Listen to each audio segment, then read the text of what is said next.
मंत्री स्तर के लोग हिंदू राष्ट्र बनाने की बात कर रहे हैं। आपने की बात भूल गए, आपने बनने के बाद शपथ ली थी संविधान की। आपका नजरिया, आपका दृष्टिकोण सभी धर्मों के प्रति समान होगा, सभी जाति के लोगों के प्रति समान होगा। समान का है? आप तो खुलेआम दंगा करवा रहे देश में। 2020 के उत्तरी पूर्वी जिले के दंगों को याद कीजिए। कौन था वो बीजेपी का नेता जो अभी मंत्री बना दिल्ली की सरकार में, जिसने खुलेआम डीसीपी की उपस्थिति के अंदर खुलेआम धमकी दी? तो दंगा तो उन्होंने करवाया। दंगा करने वाले तो को वो इनाम मिल गया, उनको तो मंत्री बना दिया। और जिन लोगों को जो इंटेलेक्चुअल हैं, जो अच्छे पढ़ने लिखने वाले बच्चे, आपने उन पे जो यूएपीए का मुकदमा बना के जेल में डाल दिया। अरे अगर उनके खिलाफ सफिशिएंट प्रूफ है और वास्तव में वो दंगे में शामिल है तो आप उनको सजा दीजिए। लेकिन अगर उनके खिलाफ आपके पास सफिशिएंट प्रूफ नहीं है, अगर वो शामिल नहीं है तो उनको बरी कीजिए और फिर केस चलता रहे। कम से कम जमानत तो दो। जितनी शर्तें लगानी है, कठोर से कठोर शर्तें आप जमानत में लगा दो, पर जमानत तो दो। आप खुद ही तो कह रहे हो जेल एजेंट एक्सेप्शन, और खुद ही उस नियम को तोड़ रहे हो। तो आज पूरे भारत के लिए बेहद खतरनाक स्थिति है। मजदूरों को एक काम की गारंटी दी थी, हर काम को, हर हाथ में काम और हर उसको रोजगार, मतलब मजदूरों को काम के अधिकार की गारंटी, एक तरह का फंडामेंटल राइट बना दिया। और आपने क्या किया? आपने उसको खत्म कर दिया। विकसित भारत ग्राम जी के नाम से आपने पूरी जो गारंटी थी, सरकार की जिम्मेदारी थी, काम ना मिले तो उसमें फिर उसको मुआवजे की भी जिम्मेदारी थी, उसको खत्म कर दिया। जो पंचायतों को मजबूत करने की बात थी, स्टेट्स को मजबूत करने की बात थी, सारी पावर केंद्र ने अपने हाथ में ले ली। तो रोजगार की तो गारंटी भी खत्म कर दी। आपने तो सारे पीएसयू जो बने थे वो सारे बेच दिए, 4th क्लास एम्प्लॉयमेंट आउटसोर्स कर दिया।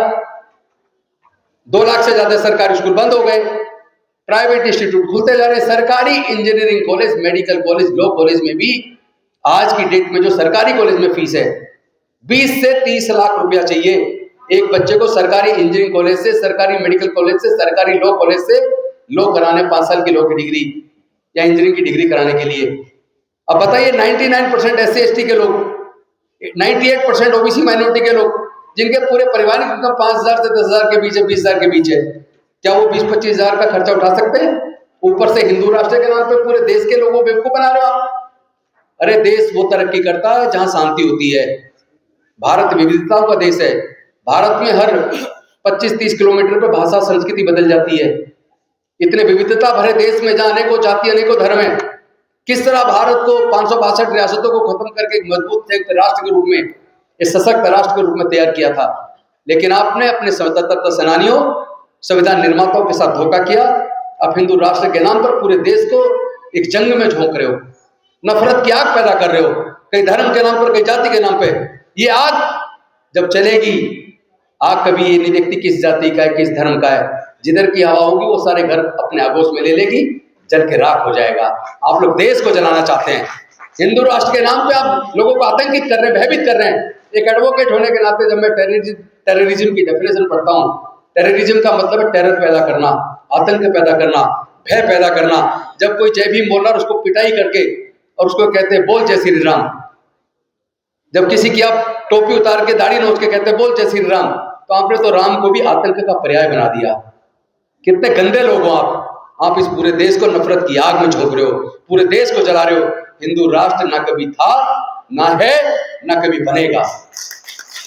भारत में सभी धर्म और जाति के लोग पहले भी मिलजुल के रहते आए हैं, और आपकी ये राजनीति, गंदी राजनीति, देश को तोड़ने की राजनीति ज्यादा लंबी चलने वाली नहीं है। देश को लोग आने वाले समय में आपको जवाब जरूर देंगे।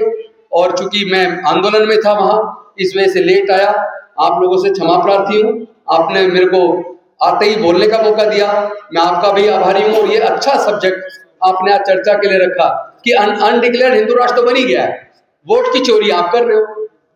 बाबा साहब ने 1 मैन 1 वोट 1 वोट 1 वैल्यू दिलवाया, और आपने लोगों की वोट चुरा ली। खोले, हम लोगों को भरोसा ही नहीं है कि आप जिस ईवीएम पे वोट डाल रहे हो, आपको जिसको देना चाह रहे हो जा भी रही है, नहीं जा रही, कहाँ जा रही है तो मशीन ना। अब मशीन भी प्रोग्रामिंग की जाती है, प्रोग्रामिंग क्या की गई है किसी को कुछ पता नहीं है। वो तो इलेक्शन कमीशन जाने, उसके आउटसोर्स लोग जिनके पास सोर्स कोड होता है वो जाने क्यों ईवीएम मशीन के अंदर टाइमर लगाए, टाइम क्लॉक लगाए, टाइम के साथ चोरी करनी है। तो ऐसे में आपकी ना तो वोट की कोई वैल्यू बची है, और फिर ये जो चुनाव के एकदम पहले इलेक्शन कमीशन की मदद से लोगों के अकाउंट में 10-10 लाख 10-10 हजार रुपए डाल दिया जाता है, चुनाव जीत हो गया। मशीन से भी और पैसे दे के, लालच दे के वोट खरीद लिया, और अब कह दिया वो पोर्टल बंद कर दिया।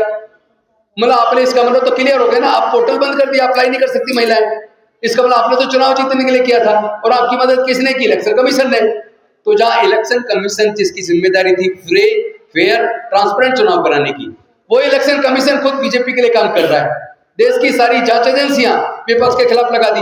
देश का सारा मीडिया, वो जो पहले कभी सत्ता पक्ष से सवाल पूछता था, आज वो विपक्ष से सवाल कर रहा है, सत्ता पक्ष को सवाल ही नहीं करता, बल्कि सत्ता पक्ष के डिफेंस में सारे, आप जब वीडियो चैनल देखते हैं, डिबेट देखते हैं, राजकुमार जी बहुत सारी डिबेट में जाते हैं, तो वो सवाल मतलब सत्ता पक्ष से पूछने के बजाय राजकुमार जी से पूछते हैं। ये मतलब कितना मजे का भारत बन गया है कि आज का मीडिया सत्ता पक्ष से सवाल पूछना बंद कर दिया, विपक्ष से सवाल कर रहा है। अरे जिम्मेदारी लोग कायरो, तुम लोगों ने इस देश को इतने बुरे हालात में पहुंचा दिया, देश की आजादी खतरे में पड़ गई है। मैं अंत में बस इतना कहूंगा, चूंकि आज के विषय से संबंधित है, डॉक्टर बाबा साहेब अम्बेडकर जी ने 25 नवंबर 1949 को संविधान सभा के सामने भाषण देते हुए 2 मुख्य चिंताएं जाहिर की थी, और वो 2 चिंताएं आज सामने आ गई है। एक चिंता ये थी, उन्होंने कहा था जिस दिन भारत के लोग भारत में धर्म को देश से ऊपर मान लेंगे, जिस दिन भारत के लोग धर्म को देश से ऊपर मान लेंगे, उस दिन भारत की आजादी खतरे में पड़ जाएगी। और दूसरी चिंता उन्होंने ये जाहिर की थी, जिस दिन भारत के लोग मूर्ति पूजा में लगकर अंधभक्त हो जाएंगे, किसी नेता के प्रति इस हद तक अंधभक्त हो जाए कि वो नेता उनके अधिकार छीनना शुरू कर दे, उनकी नौकरी छीनना शुरू कर दे, फिर भी वो उसकी भक्ति में लीन रहे, उस दिन भारत के लोग संविधान के दिए हुए अपने अधिकारों को खो देंगे और उनकी आजादी खत्म हो जाएगी। डॉक्टर बाबा साहेब अम्बेडकर जी की 25 नवंबर 1949 को जो 2 चिंताएं थी, आज वो सही साबित हुई। आज वो खुद सत्ता में बैठे लोग धर्म को आधार बनाकर लोगों के अधिकार छीनने में लगे हैं। तो मैं कहना चाहता हूं, दोस्तों जागो, अब इस देश की आजादी को बचाने के लिए और इस देश के वंचित वर्गों के हक अधिकार को बचाने के लिए हम सबको मिलके एकजुट होकर लड़ाई लड़नी पड़ेगी। और पहली लड़ाई तो इस मनरेगा, जो इस देश में मजदूरों को, ग्रामीण क्षेत्र के मजदूरों को जो रोजगार की गारंटी दी थी, उसको इन्होंने केंद्र ने राज्यों के ऊपर जिम्मेदारी डाल के उस अधिकार को पूरी तरह खत्म कर दिया। इस लड़ाई को भी हमें और आपको लड़ना पड़ेगा। देश के संविधान को बचाने की लड़ाई भी लड़नी पड़ेगी, और इस देश के लोगों के हक अधिकार की लड़ाई भी हमें आपको लड़नी पड़ेगी। आपने मुझे बुलाया, बोलने का मौका दिया, मैं आपका आभार व्यक्त करता हूँ। बहुत बहुत धन्यवाद। जय भीम, जय भारत, जय संविधान जोहार। और उसके बाद देखते हैं कि उन्हें एक जगह पे ले जाया गया जिसको हम पोलिंग बूथ बोलते हैं, और वहाँ पे बताया गया कि भाई किस तरीके से आपको वोट डालना। लोगों ने वोट डाल दिया। बीच में हमने ऐसी भी स्थिति देखी कि लोगों को निकलने भी नहीं दिया गया, और कुछ लोगों ने अपना आप ही वोट डाल दिया। लेकिन अब ये स्थिति है, आप जानते हैं, बहुत अच्छे तरीके से जानते हैं, खासतौर पर जो चाहे वो रामपुर हो, चाहे वो बागपत हो, चाहे कितना भी खूंखार जगह रही हो, अब आप अपनी बात को ना सिर्फ ढंग से कह पा रहे हैं, बल्कि आज आपने राजनीति का जो जिसको कहते हैं लर्निंग द पॉलिटिकल मीन्स, राजनीति के साधनों को बहुत अच्छे तरीके से सीखा है। और उसी का ये परिणाम है कि जो 75 साल पहले, 60 साल पहले हम लोगों का पहनने का, हम लोगों के खाने का, हम लोगों के रहने का, हम लोगों के चलने का जो स्तर था, उसमें कम से कम जमीन आसमान का फर्क आया है।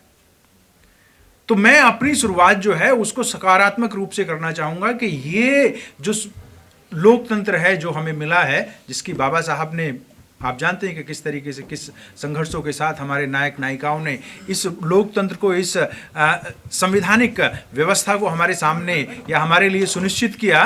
तो उस चीज़ को समझने की ज़रूरत है कि ये लोकतंत्र जो है, अगर आप इसको चाहें तो बहुत अच्छे से इस्तेमाल करके बहुत कुछ कर सकते हैं। एक जिक्र अभी आ रहा था कि भाई कितना अच्छा उत्तर प्रदेश में शासन रहा कुछ समय तक। जय भीम।